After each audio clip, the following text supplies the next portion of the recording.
Yuk, udah diundang, dikasih masuk dong ya, ketemu kayak gitu ngobrol ya. Kan lu suka rapat tuh, ngobrol kan. Nah ini kita ngobrol sama yang diwakilkan beneran. Lu kan Dewan Perwakilan Rakyat.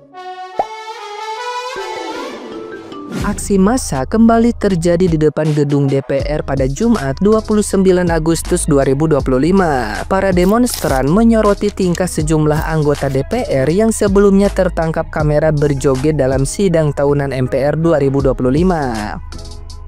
Dengan pengeras suara, mereka menyebut nama beberapa wakil rakyat, mulai dari Ahmad Sahroni, Uya Kuya hingga Eko Patrio yang dinilai lebih sibuk tampil di panggung hiburan dibanding memperhatikan aspirasi rakyat.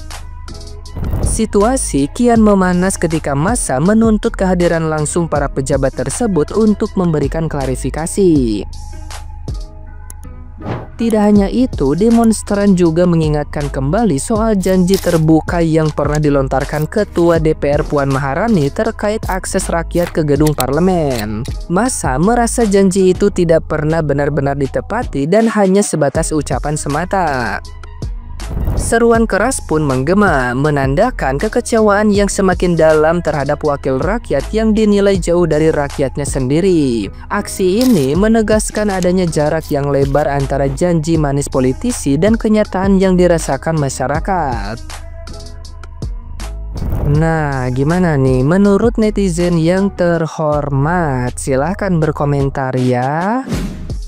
Kok kadang bingung ya, artis kayak gitu itu bisa kepilih jadi anggota DPR. Ya kenapa nggak mau di Ayunda yang dipakai? Dian Sastro, Agnes Monica, Tasya Kamila, Cinta Laura. Artis-artis yang pendidikannya S2 dan pinter-pinter tuh banyak banget loh. Dan kenapa yang dipilihnya tuh artis-artis yang modelan kayak begituan? Yang nggak ada prestasinya gitu loh. Aneh banget, apa sengaja carinya yang nggak pinter supaya gampang disetir? Atau gimana ya? Menurut kalian gimana?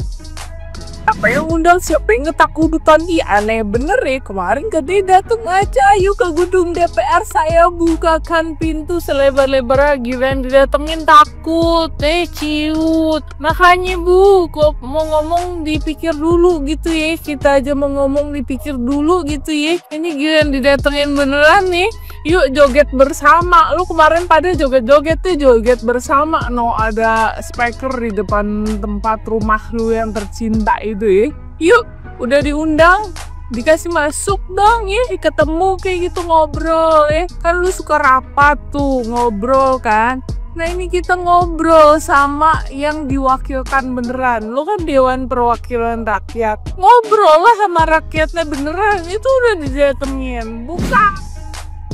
Bang, saya undang abang untuk debat secara terbuka terkait dengan isu pembubaran DPR. Dalam konferensi pers, abang ini menyatakan bahwa masyarakat yang mengisukan terkait pembubaran DPR adalah orang-orang yang tolol. Oleh karena itu, saya akan menguji seberapa tololnya masyarakat Indonesia. Makanya saya akan undang abang secara terbuka, kita debat dan disaksikan oleh seluruh Indonesia, baik melalui daring atau melalui apapun. Kepada seluruh yang menonton video ini, teruskan ke Bang Ahmad Sahroni, saya akan ajak debat secara terbuka ya. Kalau saya kalah, maka saya hormat kepada abang dan saya akan mengikuti kebijakan ini karena saya membayar pajak. Tetapi kalau abang yang kalah, saya minta abang untuk turun dari jabatan sebagai anggota DPR ya. Salam hormat bang, saya tunggu jawabannya bang.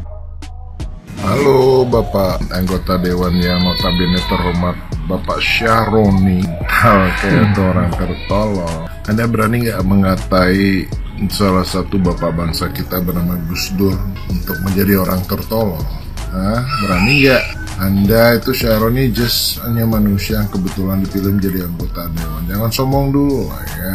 Mungkin Anda punya kaya, punya Ferrari, punya Lamborghini, whatsoever, notabene dari kerja keras. Itu juga titipan Tuhan bro.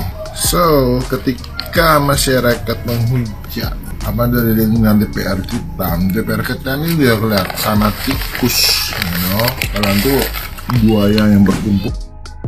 kalian tuh jangan lihat DPR dari sisi buruknya doang. Coba dong lihat dari sisi baiknya.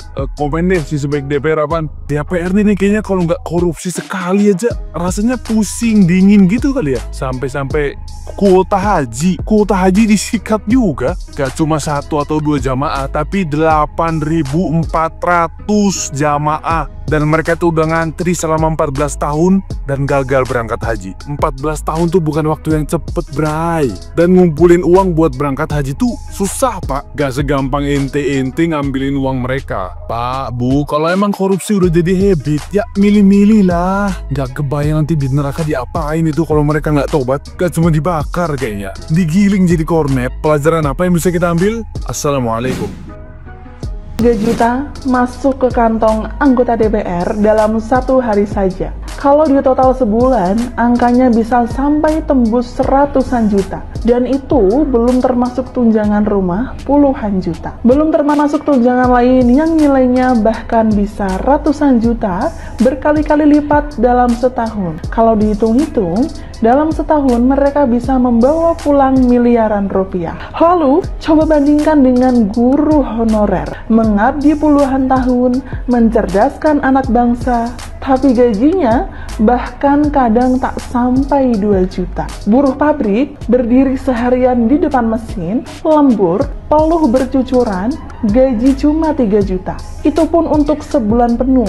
Dan para wakil rakyat, 3 juta mereka dapatkan hanya dalam 1 hari saja. Katanya mereka wakil rakyat. Tapi kalau kita lihat kenyataannya, siapa yang benar-benar mereka wakili? Karena rakyatnya tetap sengsara. Rakyat tetap merintih. Rakyat tetap menjerit. Mereka tertawa di kursi empuk. Kita berjuang di jalan terjal. Mereka bahagia di atas penderitaan rakyatnya. Jadi sekarang aku mau tanya pada kalian, masihkah kita percaya kalau mereka benar-benar bekerja demi rakyat, atau mereka hanya sibuk memperkaya diri sendiri? Komennya di kolom komentar. Kalau kamu ngerasa Indonesia baik-baik aja, kalau kamu ngerasa pemerintah itu nggak perlu dikritik, kalau pemerintah itu udah di jalan yang benar, kamu seharusnya malu sama kakak ini. Si cewek ini, dia udah tinggal di Denmark, hidupnya udah enak, mungkin gajinya 20 kali lipat dari UMR Indonesia. Mungkin juga dia udah bisa tutup kuping soal Indonesia karena udah nggak ada urusan lagi sama Indonesia.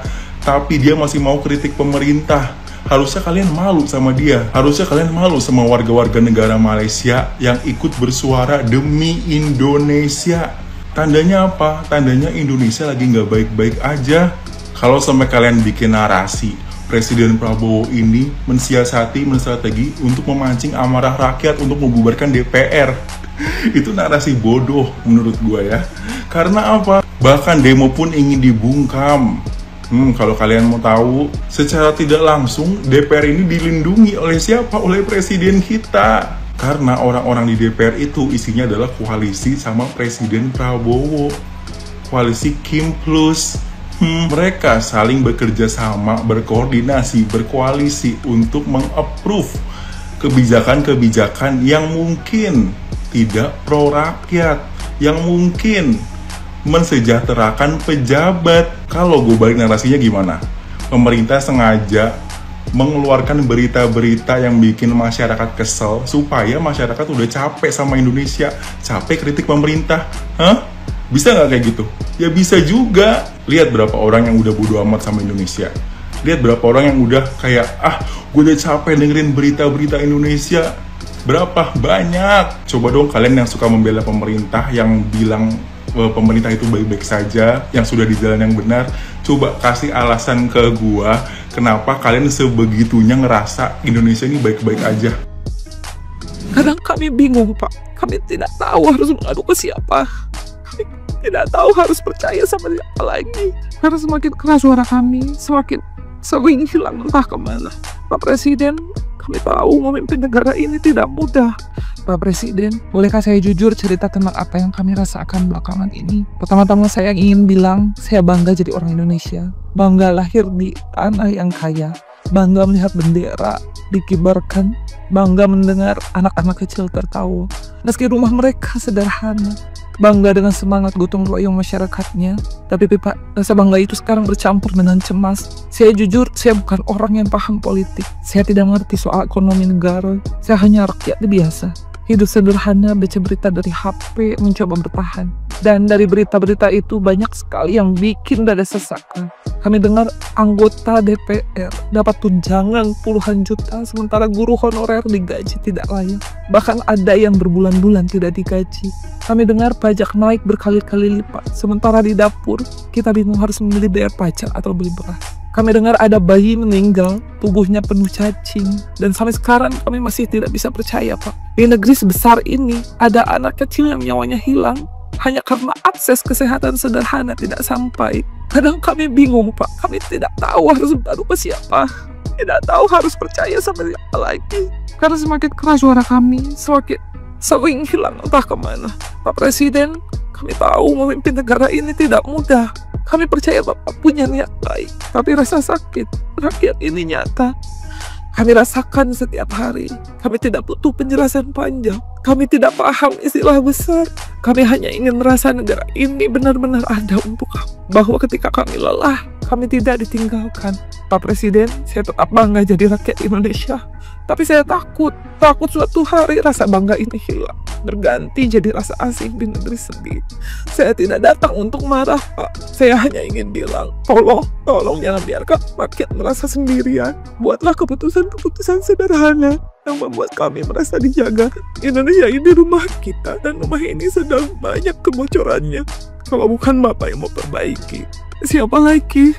Saya bangga Pak jadi orang Indonesia. Tapi izinkan kami juga benar-benar merasa aman tinggal di sini.